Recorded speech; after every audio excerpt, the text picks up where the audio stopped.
Assalamu alaikum first year. Today is our second lecture about gases. We have started the chapter gases last time और आज हम इसमें जो पढ़ने जा रहे हैं that are units of pressure. आपकी बुक में जो units of pressure एक छोटे से पैराग्राफ की सूरत में लिखा हुआ है, ये आमतौर पर शॉर्ट क्वेश्चन की सूरत में आता है और इसको तैयार करना आपके लिए बहुत ही ज़रूरी है इस चैप्टर को रीड करने के लिए। तो मैं सजेस्ट करूँगी कि आप इसको कम्प्लीटली अच्छी तरह से, जैसे मैं आज आपको पढ़ा रही हूँ, बिल्कुल इस तरह से आप इसको तैयार कर लें और फिंगर टिप्स पे होना चाहिए आपके। सबसे पहले तो प्रेशर क्या चीज़ है। प्रेशर को अगर डिफ़ाइन किया जाए तो प्रेशर के बारे में आप जानते हैं, it is the force per unit area. Force per unit area यानी P is equal to F/A। अब ये तो इसका फॉर्मूला हो गया जो आप फिज़िक्स में पढ़ते हैं। अब अगर इनके यूनिट्स देखे जाएं तो फोर्स को आप न्यूटन्स में ले सकते हैं, एरिया को आप मीटर स्क्वायर में ले सकते हैं। तो इस तरह प्रेशर का एक यूनिट बनेगा newton per metre square, that is SI unit. Pressure का SI यूनिट क्या है? Newton per metre square. इसके लिए जो हम और यूनिट्स यूज़ करते हैं, सबसे ज़्यादा कॉमनली यूज़ होने वाला यूनिट एटमॉस्फेयर है। What is atmosphere? इसकी डेफिनेशन भी आपने तैयार करनी है। ये एयर प्रेशर है, यानी pressure of air that can support 760 millimetre और 76 centimetre mercury column at sea level at 0 degree centigrade. ठीक है, यानी 1 एटमॉस्फेयर इतना प्रेशर होता है हवा का, इतना प्रेशर जो कि समंदरी लेवल पर या कि सी लेवल के ऊपर 0 डिग्री सेंटीग्रेड अगर टेम्परेचर एडजस्ट किया जाए तो उस पर ये हवा का दबाव 760 मिलीमीटर ऑफ मर्करी या फिर 76 सेंटीमीटर ऑफ मर्करी के कॉलम को सपोर्ट कर सके। ठीक है, या फिर इसकी एक और डेफिनेशन ये हो सकती है, the force exerted by 760 millimetre और 76 centimetre mercury column on an area of 1 centimeter square at sea level at 0 degree centigrade is called 1 atmosphere। ठीक है, यानी कि वो फोर्स जो कि कितने एरिया पे अप्लाई हो? 1 सेंटीमीटर स्क्वायर पे। ठीक है, यानी कि ये ऐसी फोर्स है जो कि 76 मिलीमीटर ऑफ मर्करी कॉलम जो है वो एक्सर्ट करेगा 1 सेंटीमीटर स्क्वायर एरिया के ऊपर, लेकिन दो शराइत के साथ कि सी लेवल होना चाहिए, हाइट, और टेम्परेचर 0 डिग्री सेंटीग्रेड होना चाहिए। तो 1 atmosphere will be equal to, always equal to 760 millimetre of mercury या 76 सेंटीमीटर ऑफ मर्करी। जब हमने दो शराइत पूरी कर ली कि टेम्परेचर 0 डिग्री सेंटीग्रेड है और हाइट जो है वो कितनी है? समंदरी सतह पर है, यानी कि सी लेवल पर है। ठीक हो गया।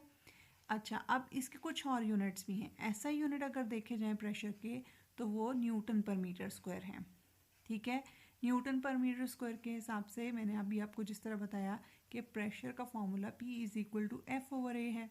तो अगर हम फोर्स की जगह पर न्यूटन लिख दें जो इसका SI यूनिट है और एरिया की जगह हम मीटर स्क्वायर लिख दें तो हमारे पास यूनिट्स तैयार हो जाते हैं। Pressure is equal to newton per metre square.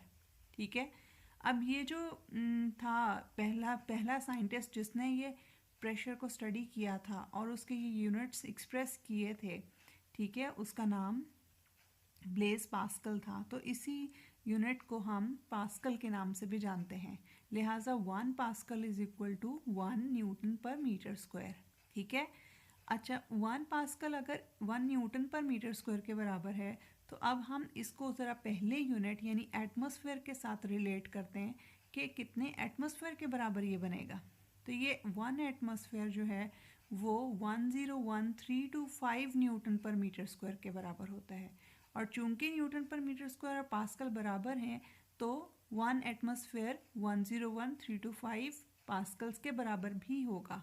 ठीक है, इसको अपनी आसानी के लिए हम किलो पास्कल्स में भी लिख सकते हैं। 1000 से डिवाइड कर देंगे तो 101.325 किलो पास्कल्स के बराबर हो जाएगा 1 एटमॉस्फेयर। ठीक है, एक और यूनिट इसका थर्ड यूनिट टॉर है जो आमतौर पे साइंटिफिक वर्क में यूज़ होता है। अब टॉर जो है उसको दरअसल मिलीमीटर ऑफ मरकरी कहा जाता है, ठीक है। मिलीमीटर ऑफ मरकरी जो है इसी को टॉर कहा जाता है, इस वजह से कि जिस साइंटिस्ट ने ये यूज़ किया था ये यूनिट मिलीमीटर ऑफ मरकरी, उसका नाम जो था वो एवेंजलिस्टा टॉरेसिली था, ठीक है। उसी के नाम पर इसका नाम टॉर रख दिया गया। तो क्योंकि ये दोनों बराबर हैं, एक ही चीज़ है टॉर और मिलीमीटर ऑफ मरकरी, तो इनकी वैल्यूज़ भी बराबर होंगी। 1 torr is equal to 1 millimetre of mercury, या हम कह सकते हैं 760 torr is equal to 760 millimetre of mercury. अब अगर इसको दोबारा ऊपर जो एटमॉस्फेयर हमने पढ़ा उससे रिलेट करें तो 1 एटमॉस्फेयर के बारे में आप जानते हैं कि वो किसके बराबर है, 760 मिलीमीटर ऑफ मरकरी के बारे में बराबर है। तो इसका मतलब है ये 760 टॉर के बराबर होगा, ठीक है। और इसको हमने पहले कंपेयर किया कि ये कितने न्यूटन पर मीटर स्क्वायर, ये कितने पास्कल के बराबर है, 101,325 न्यूटन पर मीटर स्क्वायर। तो इसका मतलब है कि 760 torr will be equal to 101,325 newton per metre square, ठीक हो गया। एक और यूनिट जो इसका इंजीनियर्स यूज़ करते हैं वो है पाउंड्स पर स्क्वायर इंच, ठीक है। PSI लिखा जाता है इसको, स्मॉल p स्मॉल s और स्मॉल i के साथ, ठीक है। अब इसकी वैल्यू आपने याद रखनी है, that is 1 atmosphere is equal to 14.7 pounds per square inch, ठीक है। अच्छा, जो महकमे मौसमियात वाले हैं मेट्रोलॉजिस्ट, वो इसका एक यूनिट यूज़ करते हैं, दैट इज़ मिलीबार। और मिलीबार किसके बराबर है, 1 atmosphere is equal to 1013.25 millibar. और अगर इसको बार में कन्वर्ट करना चाहें तो और छोटा हो जाएगी इसकी value, 1 atmosphere is equal to 1.01325 bar, ठीक है। अब इन सब को अगर हम इकट्ठा करके लिखें, जितने यूनिट्स हमने पढ़े, तो 1 एटमॉस्फेयर के साथ हमने सबको रिलेट किया है, तो 1 एटमॉस्फेयर किसके बराबर होगा, 14.7 पाउंड्स पर स्क्वायर इंच, या फिर 760 टॉर, या फिर 101,325 न्यूटन पर मीटर स्क्वायर, या फिर 101.325 किलो पास्कल्स, या फिर 1.01325 बार, ठीक है।